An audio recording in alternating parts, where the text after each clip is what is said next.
Okay, everybody.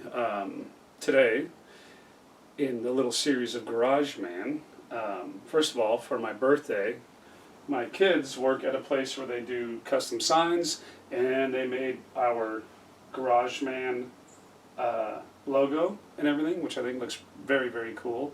And I have to mount that here somewhere on a free wall, which there isn't any space, but we'll figure that out. So anyway, very cool little addition. And quick update on the bike.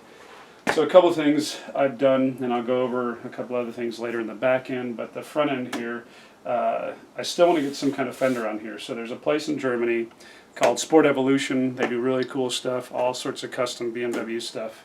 Visited them there a while back last summer, and purchased a few things here actually a couple weeks ago.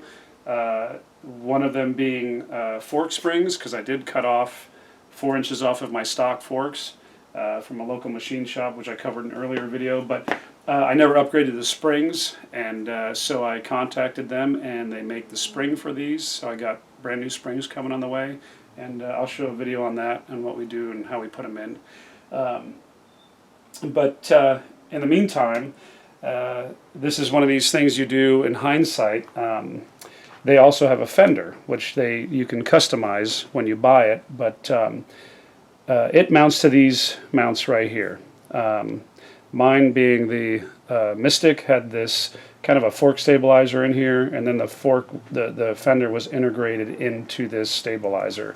That Sport Evolution company actually offers also, if you were closer there, you could send them your fork tubes and they'll cut these off and machine it all nice and clean and paint it black, or they, I think, can polish them too. Anyway, I decided that I would leave them on for the time being. Well, now I want to take them off, but it's on the bike, so what I might just do is I'll cut these off and then I'll grind them and file them down nice and do some touch-up paint on them. And then I can utilize these other mounts. And that fender, the way it comes down. It's basically a wide face that comes down over the side, and you can mount that as tight or far away as you want for your tires and whatnot.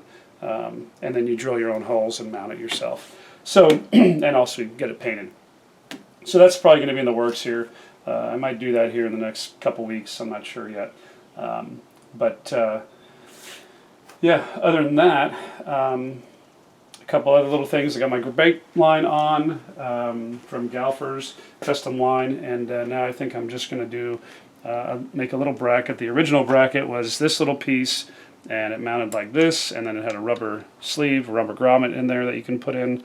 I'm going to go a little bit different. I'm going to make something similar to this, maybe just a simple L, put it on here, and then I have these cool little aircraft quality bracket or clamps that we use, and I think I might make the bracket, and this is a little bit of play in it, so it'll slide up and down nice, and you know, fabricate a bracket that would be similar to this, maybe on one side, and clip that however in there. So something of this nature, and that'll let it also move when I compress the shocks and whatnot. So other than that, I'm kind of still waiting for my switches from Revival Cycle, and hopefully those come in soon. They're saying here the end of this month, which I'm very I don't even know the word. Not excited. Anticipating to start the motorcycle. Anyway, so still waiting on that, and then we'll cover a couple of other things here in the next video. So stay tuned, and we'll talk to you guys later. Goodbye.